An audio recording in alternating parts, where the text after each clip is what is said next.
if your job is to try to be the best basketball player you can be, right? To do that, you have to practice, you have to train, right? You want to train as much as you can, as often as you can. So if you get up at 10 in the morning, train at 11, right? 12, say 12, train at 12, train for 2 hours, 12 to 2. You have to let your body recover. So you eat, recover, whatever. You get back out, you train, start training again at 6. Train from 6 to 8, right? And now you go home, you shower, you eat dinner, you go to bed, you wake up, you do it again, right? Those are 2 sessions. Right? Now imagine you wake up at 3, you train at 4. You go 4 to 6, come home, breakfast, relax, blah, blah, blah. Now you're back at it again, 9 to 11, right? You relax, and now all of a sudden you're back at it again, 2 to 4, and now you're back at it again, 7 to 9. Look how much more training I have done by simply starting at 4, right? And so now you do that, and as the years go on, the separation that you have with your competitors and your peers just grows larger and larger and larger and larger and larger. And by year 5 or 6, doesn't matter what kind of work they do in the summer, they're never going to catch up because they're 5 years behind. Right? So it makes sense to get up and start your day early because you can get more work in. I didn't feel good about myself if I wasn't doing everything I could to be the best version of myself. If I felt like I left anything on the table, it would eat away at me. I wouldn't be able to look myself in the mirror. Right? So the reason why I can retire now and be completely comfortable about it because I know that I've done everything I could to be the best basketball player I could be. And so that's where it comes from for me. You can't leave any stone unturned. Trivial things weren't going to pull my attention. It had to be things weren't going to pull my attention. It had to be things that I had a purpose. I wanted to be one of the best basketball players to ever play. And anything else that was outside of that lane, I didn't have time for. At what age did that goal become crystal clear? I made that deal with myself at 13 years old. At 13 years old? 13 years old. That's the deal I made. You were crystal clear about it? Crystal clear. And where did inspiration come from? The love of the game. The love of the game, the challenge. Like I would watch Magic play, I'd watch Michael play, and I would see them do these unbelievable things, and I'd say, can I get to that level? I don't know, but let's find out. If I could work that hard every day, with being blessed with the physical tools that I have,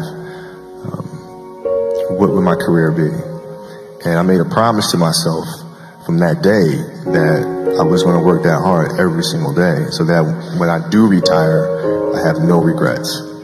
And that was the most important thing for me, is to leave no stone unturned, get better every single day. And if I lived that way, then over time, I'd have something that was beautiful. But that was my philosophy. It seems like a pretty simple one, but if you live your life to just get better every single day, you do that for 20 years, what do you have? Follow your passion first. First. When I retired from the game, I sat there asking kind of all the wrong questions. What's the biggest industry I can get into? And it's all the wrong stuff. And you got to sit there and ask yourself, okay, what am I truly passionate about? What do I enjoy doing? And when you feel that way, honestly, you feel like you've never worked a day in your life. It's the most fun thing in the world. You get up in the morning excited about what you're doing. And you got to be really honest with yourself about it. If you wake up in the morning and you're dreading going to work, dude, do something else. Right. Do something else. And those are hard decisions to make. But when you make those decisions, it's a very liberating experience. And you'll find out that the rewards will come. Basketball for me was the most important thing. So everything I saw, whether it was TV shows, whether it was books I read, people I talked to, everything was done to try to learn how to become a better basketball player. Everything. And so when you have that point of view, then literally the world becomes your library to help you to become better at your craft. The competitiveness that I bring to work every day is really helping people, in a sense, be competitive with themselves. Right? If you're animating something, or you're writing a screenplay, or you're composing a piece of music, is that the best you can do? Right? Don't ask me. Don't say, okay, do you approve? Don't ask me. I'm not the musician. I'm not the composer. You know. Right? So the competitiveness is more from an individual perspective.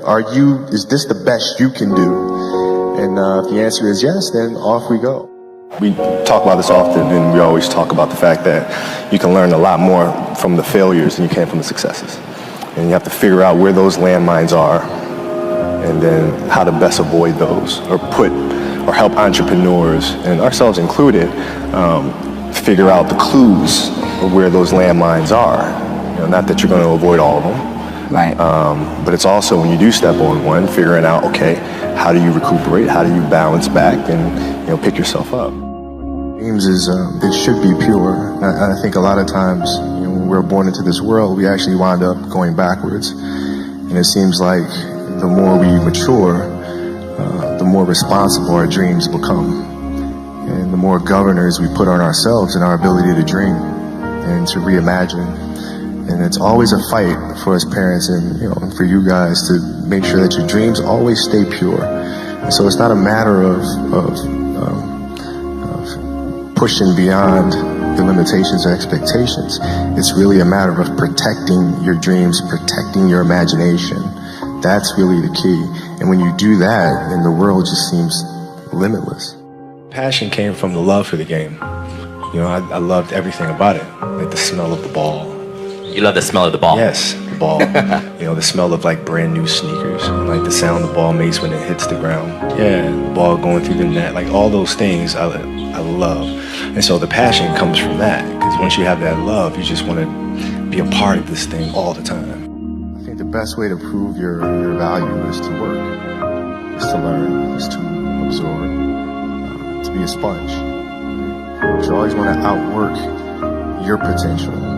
As hard as you believe you can work harder than that. If your practices aren't more competitive than the games themselves, you're doing the wrong thing. Mm-hmm. And most of these teams and coaches have gotten into a mindset of resting players. Mm-hmm. Oh, it's too much. We're not going to practice light day.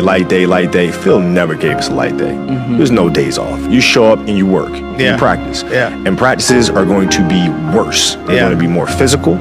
There's going to be more trash talking. And I'm going to let you know. Right? Yeah. If you didn't show up today, I'm going to let you know. Yeah. And it's going to be embarrassing. And you're going to hate it. But when Game 7 rolls around, the NBA Finals, you will be prepared. Rolled my ankle really, really bad. I came back, finished the series, but I couldn't touch a basketball until mid-September, which was driving me crazy because I couldn't train. Mm-hmm. But I looked at, this was like the 10th time I rolled my ankle in one season.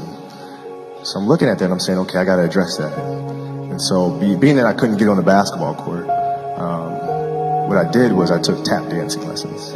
Okay. No kidding. I took tap, and tap was like the best training for me in the world because it strengthened my feet. It changed my rhythm and my approach to the game. I was able to change speeds when I came back the following season.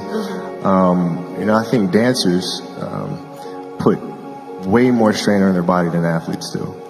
And I think there's a lot that can be learned from that. My daughter took ballet for several years, and I would sit there in the class, right? And I didn't know what I was getting into because I don't know anything about ballet, right? But I'm sitting there in the class, and I'm watching her, and watching her get the first position, the second position. And I'm learning the structure and the rules that go along with that. And as athletes, there's a lot to be learned from that. Because if you simply go out there and perform and play, yeah, you'll be great every now and then. But if you play with structure, if you understand the rules that come along with that, the discipline that comes along with that, then you reach another level. But you guys have my respect. If other people that don't see that, they're idiots. At 13 years old, I had I had a kill list. And so, they used to do these rankings. It was Street and Smith basketball rankings. And I was nowhere to be found because I was like 6'4", scrawny, like 160 pounds, soaking wet. So I was like 57 on the list.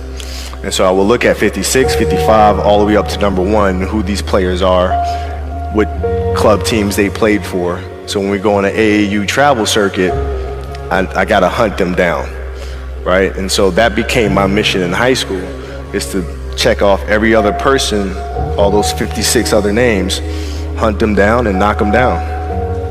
The game is just a part of me. So it never leaves. Even now that I'm retired, everything I've learned from the game of basketball, I've carried it over into life. Mm-hmm. Like basketball's helped me be a better person, a better friend, a better father. Well, because there's life lessons that are within the game, mm-hmm. like communication, like unselfishness, like attention to detail, and empathy and compassion. Like all those things are in the game. And as an athlete, if we are aware of those things, it helps us become better human beings. I mean, he just kept talking. I mean, we had some battles in the past. You know, he's won some, I've won some. But, you know, he's never talked trash to me before. And so, you know, that kind of got me going a little bit. He should know better than that. Did he ever stop? No, at the end, he just kind of became, you know,